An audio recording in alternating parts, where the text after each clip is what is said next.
యావత్ తెలంగాణ రాష్ట్ర నిరుద్యోగులందరూ చూడండి, ఒంటి మీద బట్టలు లేకుండా ఈ రేవంత్ ప్రభుత్వ అధికారులు మమ్మల్ని అరెస్ట్ చేశారు. ఇంత అహంకారమా?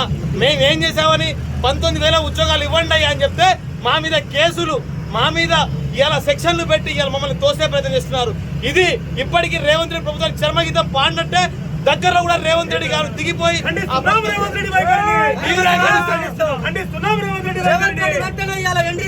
చెప్పడం చాలా బాధాకరం.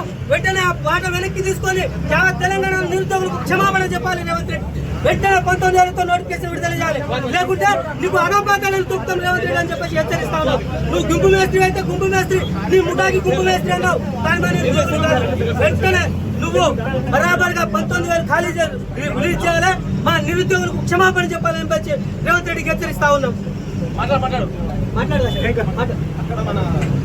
అంత దారుణంగా మమ్మల్ని అందరినీ అరెస్ట్ చేసి ఈ దెబ్బలు ఇంద్రానాయక మీద దెబ్బలు, మా అందరి మీద దెబ్బలు, నవీన్ పట్నాయక్ కింద వేసి దానికి కుమారాన్ని వీళ్ళందరూ కొట్టడం ఇదేమి ఇంత చర్య?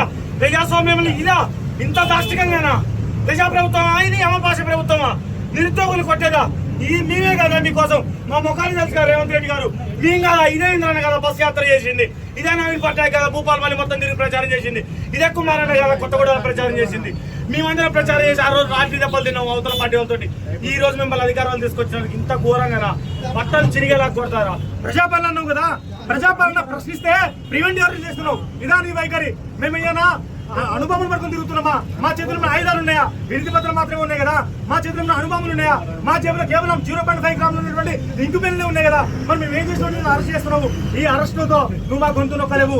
ఒక్కరిని నొక్కునేమో 1,00,000 మంది పుట్టుకొస్తారు. ఖబర్దార్ రేవంత్ రెడ్డి గారు, ఇన్నాళ్ళు మిమ్మల్ని చాలా గౌరవప్రదంగా మాట్లాడే కానీ ఇక మీ వైఖరి చూస్తే నిజంగా మాకు సిగ్గు అనిపిస్తుంది. తెలంగాణ రాష్ట్రం ఎందుకు రాని ఆయన ఈయన గెలిపించాలని చెప్పేసి మాకు మేము సిగ్గుపడేటువంటి వైఖరిని మీరు చేస్తున్నారు. కాబట్టి తక్షణమే మీరు ఏదైతే 5,000 ఉద్యోగాలు ఇద్దామని చెప్పి అనుకుంటున్నారో దాన్ని తక్షణంగా మీరు విత్డ్రా చేసుకోవాలి. 19,000 భర్తీ చేయాలి. అదేవిధంగా వ్యయ పరిమితి కానిస్టేబుల్ 30 సంవత్సరాలు ఇవ్వాలి, ఎస్ఐకి 30 సంవత్సరాలు ఇవ్వాలి. ఏది ఏదైనా రాష్ట్రంలో మొత్తం అగ్నిగుండం అవుతుంది. రేపటి నుంచి తెలంగాణ రాష్ట్రం మొత్తం అల్లకరణం అవుతాము. ప్రతి ఒక్క రోడ్డు బ్లాక్ చేస్తాము. నువ్వు ఎలా అయితే చూస్తావో మా అంతుని చూపిస్తాం. ఖబర్దార్, జై తెలంగాణ. రేవంత్ రెడ్డి గారు నల్గొండ ప్రజాసభలో మాట్లాడుతూ మమ్మల్ని ఉద్దేశిస్తూ మీరు చావండి అన్నందుకు మేము ప్రజాస్వామికంగా మాకున్న హక్కుల ప్రకారంగా మేము పోలీస్ స్టేషన్కి వెళ్ళి రిప్రజెంటేషన్ ఇద్దామని వెళ్తే పోలీసుల ద్వారా మమ్మల్ని రేవంత్ రెడ్డి గారు పోలీసుల ద్వారా మమ్మల్ని అరెస్ట్ చేయించి ఈ రోజు పోలీస్ స్టేషన్కి తరలించడం జరుగుతుంది. ఇందులో మమ్మల్ని ఎంట్రీ తాగుతూ బావిలో దూకి చావమని ఆయనకు ఎవరు ఇచ్చారు ఈ హక్కు? మేమే కదా నేను ఆ సీట్లో కూర్చోబెట్టింది. మళ్ళీ మేము తలుచుకుంటే ఆ సీట్ ఖాళీ కదా.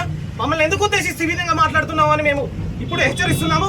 తక్షణమే మీరు ఇచ్చిన ఫైనాన్స్ కమిషన్ నుంచి వచ్చిన జీవోని, అదే కాకుండా మరికొన్ని ఉద్యోగాలకి ఫైనాన్స్ కమిషన్ నుంచి యాక్సెప్ట్ ఇస్తూ మాకు తక్షణమే 19,000 ఉద్యోగాలను భర్తీ చేస్తూ మమ్మల్ని అన్న మాటలకి మీరు క్షమాపణ మాకు కోరుతూ మీరు బహిరంగంగా క్షమాపణ చెప్పాలని కోరుతున్నాము.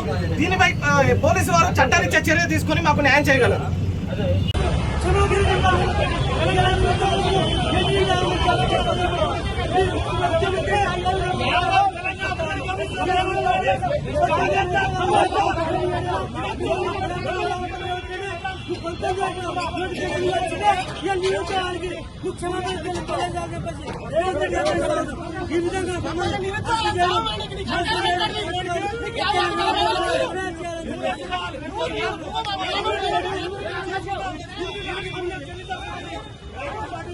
ఈ